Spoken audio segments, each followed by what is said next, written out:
Meus irmãos, a paz do Senhor Jesus. Vamos pensar aqui bastante objetivo, bastante rápido e com a finalidade de ser inteiramente prático. Porque, como disse Pedro, eu só queria vos lembrar, segundo Pedro 3:2. Segundo o nosso credo, e eu creio que se você está assistindo esse vídeo, você crê desse modo, Deus o Senhor, o eterno Criador, como parte de seu caráter benéfico, benevolente, generoso, amoroso, responsável, criara os céus e a terra. E aqui não está em pauta a discussão do criacionismo, porque pela fé, Hebreus 11:3, nós assim acreditamos. E isso não é uma questão científica. Eu tenho um breve pensar que cientificamente é possível provar que o mundo fora criado. E é logicamente que, teologicamente, só existe uma única explicação. E esta é dada convictamente pela fé. Deus, o Senhor, é o Criador do universo. Ponto. Tudo que Deus fizera, observe o texto aqui. Esse vídeo é endereçado a quem quer uma resposta rápida, objetiva, prática. Tudo, exatamente tudo que Deus fizera, tudo que Deus criara a partir do nada. No princípio, eu costumo dizer em princípio, né? Bereshit, no princípio. Criou Bará, El Shaddai, El Adonai, Deus, o Senhor, os céus e a terra. Então existe um monte de nuances e especificações que podem ser memoravelmente destacadas nessas palavras. Porém, eu tenho um foco e eu quero ater-me a ele. Tudo que Deus criara, diz-nos a Bíblia que ao término, na conclusiva deste dia, Deus dera o veredito. E o veredito que Deus dissera era isso: e viu Deus que era bom. Percebeu Deus que era bom. Então, Deus nunca dissera que algo criado por ele, era de fato bom, sem haver concluído, sem haver concluso aquela obra. Então viu Deus que era bom. Isso foi-se no dia primeiro, segundo, terceiro, enfim. No sexto dia, quando Deus criara o homem, diz-nos a Bíblia que Deus não viu apenas que era bom. Deus diz-nos a Bíblia que era muito bom. Segundo o relato de Gênesis, capítulo de número 11, versículo de número 26. Eu sei que para aqueles que são amantes das Escrituras, né, não há aqui nenhuma novidade, ok? Então, assim, Deus nunca dissera que era bom sem antes haver concluído o que fizera. Então, em nome de Jesus, não precipite-se em dar o veredito. Não pense que algo é bom ou ruim até que esta obra esteja conclusa. Concluída, então o veredito pode ser dito. Por isso, o próprio Jesus não permitiu ser chamado de bom até que sua obra estivera concluída. Ok? Mas agora voltemos aqui. Quando Deus fizera a mulher, sabe o que Deus disse? Deus disse assim, olha o texto, Gênesis 2:18. Vamos lá de novo. Tudo que Deus criara, ele disse que era bom. Criou o homem, disse que era o quê? Muito bom. Olha o texto aqui, muito bom. Mas quando Deus criara a mulher, Deus disse em Gênesis 2:18, e disse o Senhor Deus, não é bom. Que interessante. Ao criar as coisas, bom. Ao criar o homem, gênero masculino, muito bom. E ao criar a mulher, não é bom. E talvez alguém, feminista, ou alguém feminina, uma fêmea, segundo o texto escriturístico, né, vai deduzir negativamente a minha fala. Mas não, observe. Deus disse: não é bom que este homem esteja só. E foi eu, disse Deus, né, que vou fazer uma ajudadora, e não é qualquer uma, mas idônea para ele. Por vezes, de uma maneira desapercebida, eu já ouvi alguém dizer que após um longo dia de trabalho, Deus que dara a inteligência a Adão, segundo o registro de Gênesis, capítulo 2, verso 19. Então Deus, o Senhor, concluíra que Adão, capacitado por ele, poderia governar, conforme Gênesis 26, sobre toda criatura, ser uma espécie de governante da casa que Deus, o Senhor, lhe confiara.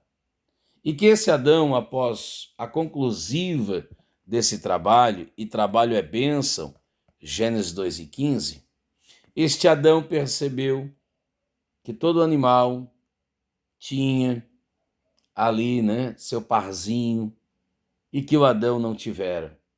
Então Adão, entristecido, porque o animal, por menor que fosse com referência a esse, tinha algo que esse Adão, com todo o seu intelecto, que poderia cuidar de todos os animais, não teria capacidade de cuidar de alguém que lhe fosse coigual, que lhe fosse adjuntora, uma parceira, uma companheira.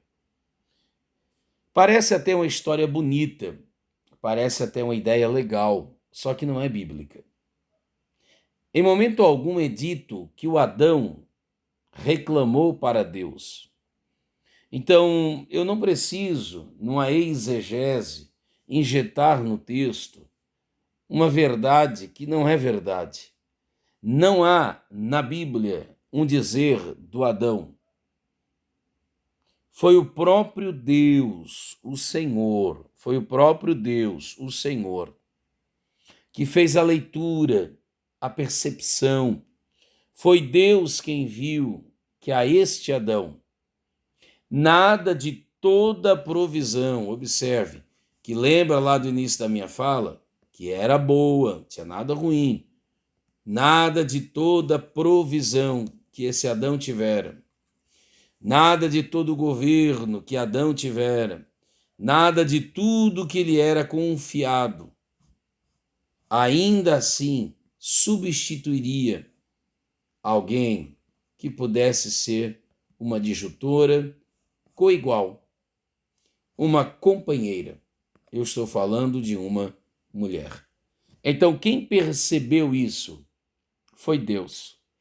Então, o casamento não é um acasalamento. O casamento não é uma instituição terrena, nem mesmo uma instituição humana. Não. O casamento não é de baixo. O casamento não é proveniente de um intuito. O casamento é um projeto divino, projetado pelo Deus eterno. O casamento é um projeto divino, de um Deus benéfico, inteligente, responsável, maravilhoso. Então, se o casamento veio do alto, veio de Deus, veio dos céus, quando houver qualquer dificuldade neste casamento, aonde você acha ou da onde você possibilita o pensar de que a solução para esta problemática possa ser resolvida? Você percebe que antes da queda, Adão dizia: essa agora é osso dos meus ossos. Então, o que fez com que Adão dissesse, Gênesis, melhor dizendo, gente, deleta o Êxodo, Gênesis 3:12, rabiscando aqui. O que fez com que Adão dissesse: viste a mulher que me deste, ó, a mulher que me deste, acusando Deus, né, usando a graça de Deus contra o Deus da graça. foi após o pecado. Então, o problema que surgiu nesse casal é oriundo do pecado. Então, quem tem a solução para o pecado? Quem? Quem tem a redenção e a remissão para o pecado? Só existe um. Quem é o nosso Goel? Quem é o nosso remidor? O próprio Deus.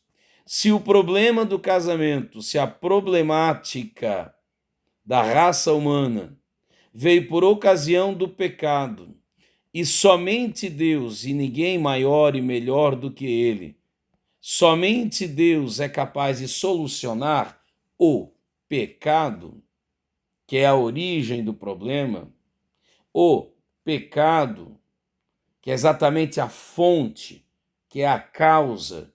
Se Deus é capaz de resolucionar o pecado, consequentemente, o efeito deste pecado não pode ser resolucionado por outro. A receita não pode estar em outro alguém. Então não procure embaixo uma receita que está em cima.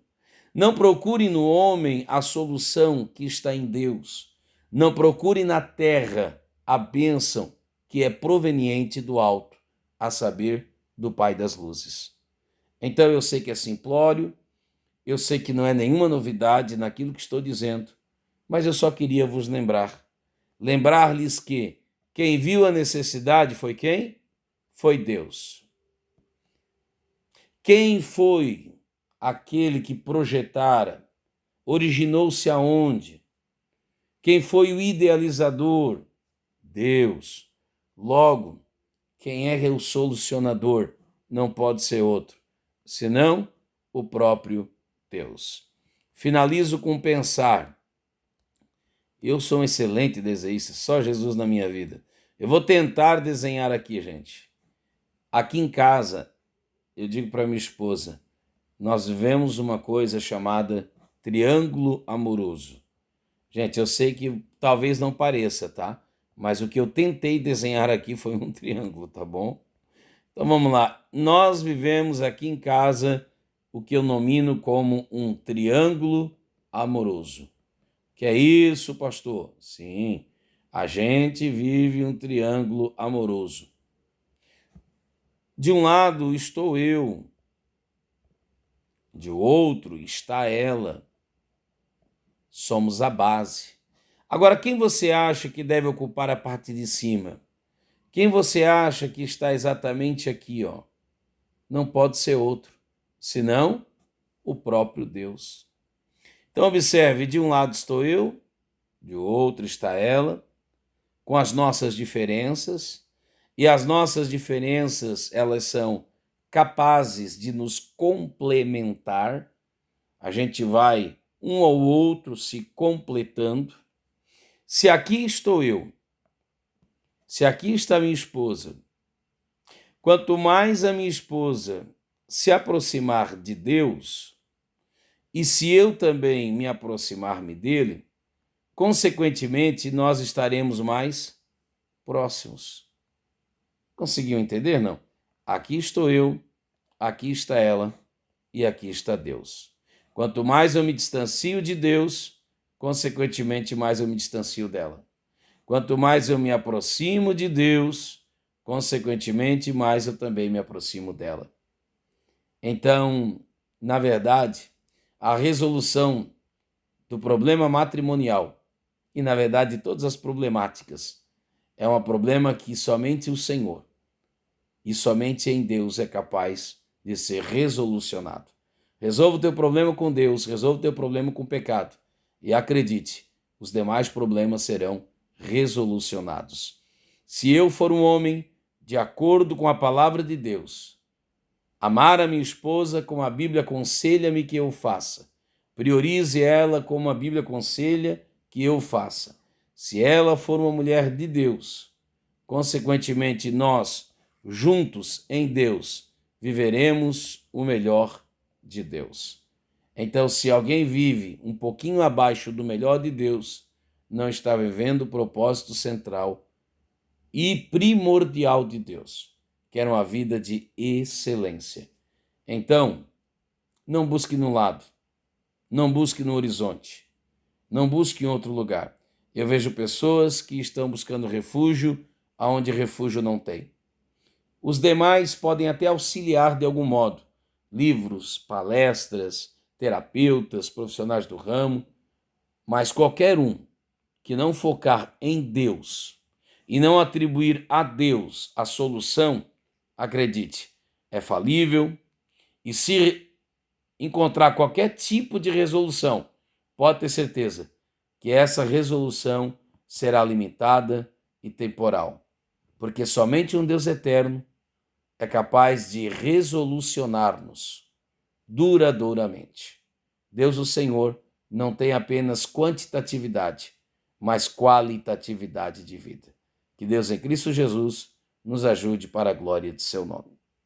Viva bem, viva melhor, viva em Deus.